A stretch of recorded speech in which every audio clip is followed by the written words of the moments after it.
भगवान बुद्ध का जितना मजहब, जितनी विचारधारा थी, लोगों ने सत्यानाश कर दिया, दुनिया को खत्म कर दिया। तो हुआ क्या?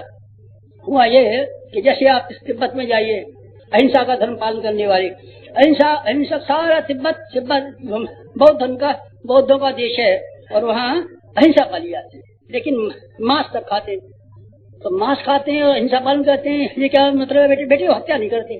तो बिना हत्या के बिना मांस कैसे मिल जाता है? अभी मैं बता देता हूँ कि बिना हत्या के भी मांस मिल सकता है। कैसे?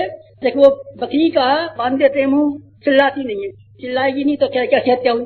और एक क्या काम करते हैं कि गले में उसके में फांसी लगा देते हैं, फांसी लगा करके उसको टांग देते हैं और मार डालते हैं, तो उसके फिर खून नहीं निकलता बेटे। तो ये कहाँ अहिंसा हुई? अहिंसा है नहीं तो, अहिंसा चिल्लाई तो है नहीं और खून निकला नहीं, तो ये अहिंसा हुई। अहिंसा से निकाल दिया। सारे के सारे तिब्बत में इसी तरह की अहिंसा फैल गई। बेटे ये हम विडम्बनाएं करने में बड़े माहिर हैं, हम इन बारे में, इन मामलों में बड़े माहिर हैं। रामचंद्र जी की भक्ति के बारे में हम बड़े माहिर हैं, और कृष्णचंद्र जी की भक्ति के बारे में हम बड़े माहिर हैं। हमने ऐसा तरीका ढूंढ निकाला है जिसमें रामचंद्र जी भी और कृष्णचंद्र जी भी, दोनों की भक्ति एक ही ढेले में हम पुरस्कार खेल सकते हैं। जैसे हरे रामा हरे कृष्णा, हरे रामा हरे कृष्णा, देख ले एक ही ढोले में मार दिए तो हमने शिकार। हमारा जी कौन कौन मारा? एक मारा राम, एक मारा कृष्ण। तो बेटे वो तो मर्यादा पुरुषोत्तम थे और वो पूर्ण पुरुष थे। वो मर्यादाओं की स्थापना करने के लिए आए थे और वो पूर्ण पुरुष बनाने के लिए आए थे। तू मर्यादा को पालन करेगा? नहीं महाराज जी, मर्यादा को तो पालन नहीं करूंगा। तो क्या करेगा? हरे रामा करूंगा। ये देख मिलता है सबसे सुगम वाला रास्ता, सबसे सरल वाला रास्ता ढूंढ लेता है। बेटे ऐसा ही हुआ भगवान बुद्ध के जमाने में।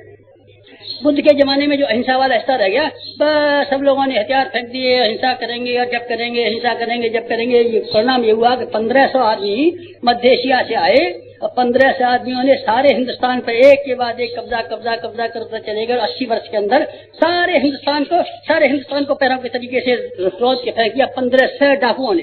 क्यों? वो आपकी अहिंसा, कौन सी वाली अहिंसा?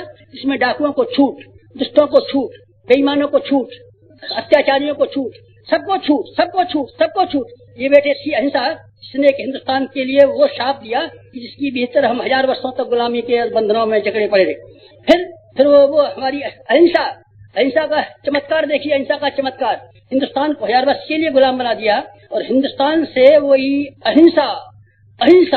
अहिंसा दौड़ती हुई चली गई और अहिंसा के ऊपर वो 1500 डाकू बढ़ते चले गए। सुमात्रा में चले गए, इंडोनेशिया में चले गए। ये सब मुस्लिम देश हैं जहाँ आप जाकर के देखिए हिंदू सभ्यता थी, अभी भी रामलीलाएं होती है, अभी भी सारे मंदिर बने हुए हैं, लेकिन 90% या 95% मुसलमान हैं। सारे के सारे देशों में मुसलमान बड़े ताकतवर नहीं थे। ये हमारी अहिंसा कमजोर, मुसलमान ताकतवर नहीं थे, डाकू ताकतवर नहीं थे, हम कमजोर।